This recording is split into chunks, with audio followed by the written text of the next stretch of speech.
Yes, I am a witch. Whenever I say that, people ask me questions like, how do you know you're a witch? When did you find out you were a witch? When they say things like this, I know that they know nothing at all about witchcraft.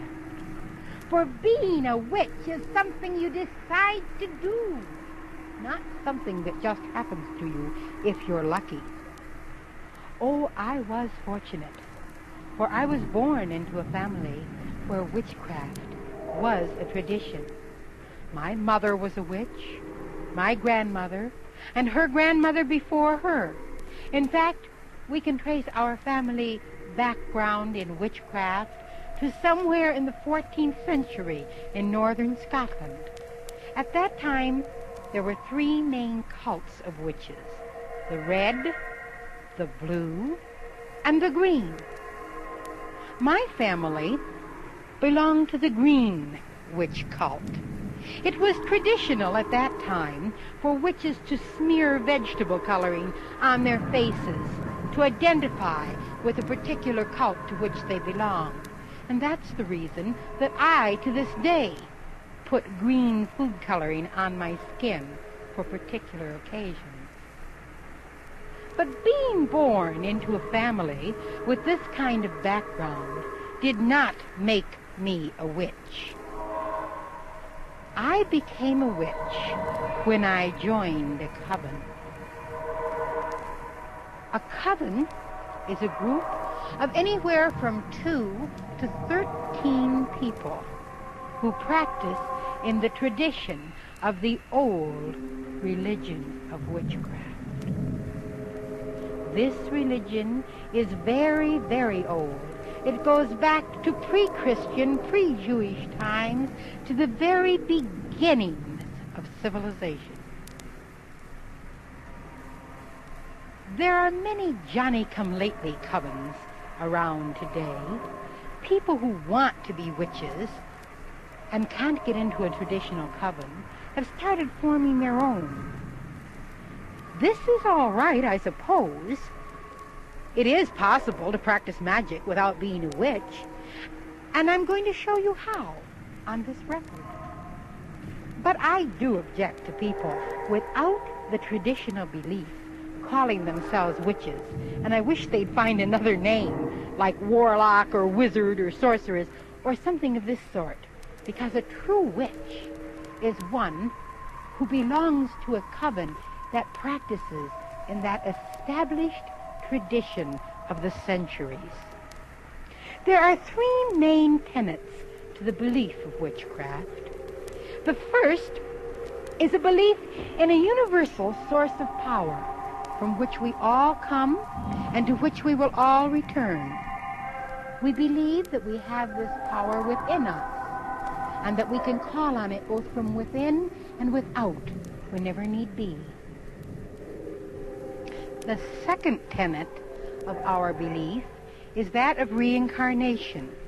This means that we believe that each person has lived through many lives before this and will live through many in the future.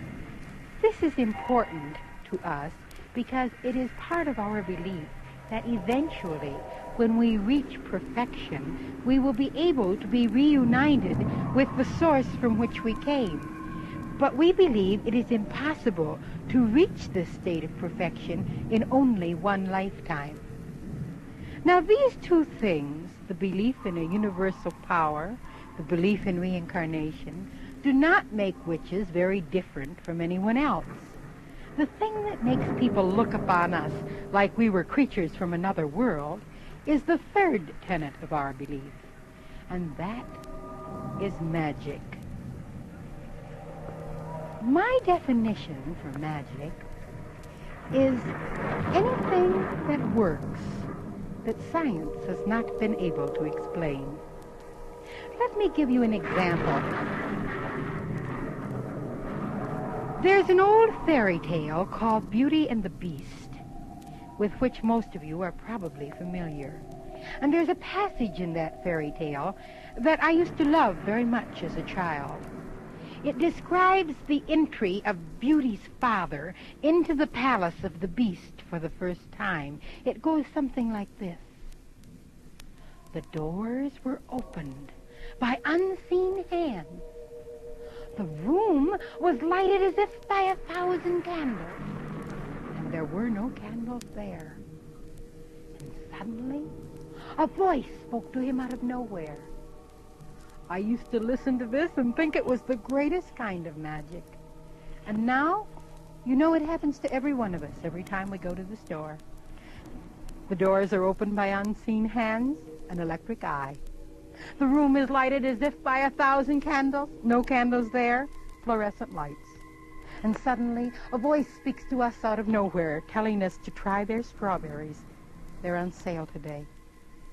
PA system. Now, we don't think of these things as magic because we understand what makes them work. The same thing is true of a transistor radio. We take these very much for granted. But imagine when your grandmother was a small child, if someone had given her a little black box that she could hold in the palm of her hand and turn the little dial and hear voices speaking to her from all over the world at that very moment that they were uttering these sounds.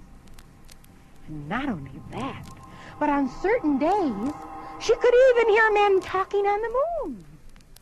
Oh, wouldn't that have been magic? But we don't think of a transistor radio as magic. It's one of the most common things that we have. Now, I personally do not see anything more mystical or magical or unbelievable about the idea of a thought wave traveling from my mind to yours, or for that matter, around the world, than I do about the idea of radio waves traveling from one place to another. The only difference is that science has not yet come up with a machine sophisticated enough for measuring those thought waves. I believe that they will someday, and when they do, then magic won't be as mystical anymore. But until that day, there's still a great deal of supernatural feeling about casting a spell. And that's what this record is really all about. I want to talk about your power, not mine. It really doesn't make much difference to you what power I have. The thing that is important is what power you possess. And witches really do not have any powers that anyone else doesn't possess if they wish to develop them. For we're all born with this ability if we only work on it, practice on it, and bring it out. And this is why I'm talking to you today, so that you will be able, through the little test that I'm giving you, to discover these powers within yourself and learn to cast your own spells. Every one of you, if you are honest, will have to admit that at some time in your life you have had a psychic experience. Maybe it was as simple as going to call a friend on the telephone and getting a busy signal because that person was calling you at exactly that same moment. Maybe it was writing a letter and putting it in the mail, and the very next day receiving an answer from a person who had not yet received the letter that you sent them because they wrote their letter at the same time that you wrote yours. Coincidence? Maybe. But I think it happens far too often to be coincidence. I think that it is possible for one person to act as a sender and another a receiver, and for their thoughts to go from one to another. Let me give you a little test that you can try. This is very simple. I don't know of anyone who's ever tried this and failed. Next time you're in a group of people, a restaurant, classroom, in church, on the bus, any place where people get together, and there's a person sitting with their back to you so that you can see their neck. Picture a little circle on that person's neck. Picture it outlined very, very plainly, about the size of a quarter. Stare at this circle until you can really see it. And when you can, imagine a dot right in the middle of that circle. Bear in on that dot with your glance, with your stare, for only a matter of a few seconds. That's all it will take before that person rubs that spot, because they will feel you looking there. Once you've tried this and found that you are able to concentrate your power and send it across the room, then you will begin to have the faith that is necessary for working a real spell. And once you learn to do this, there is nothing in the world that you cannot obtain.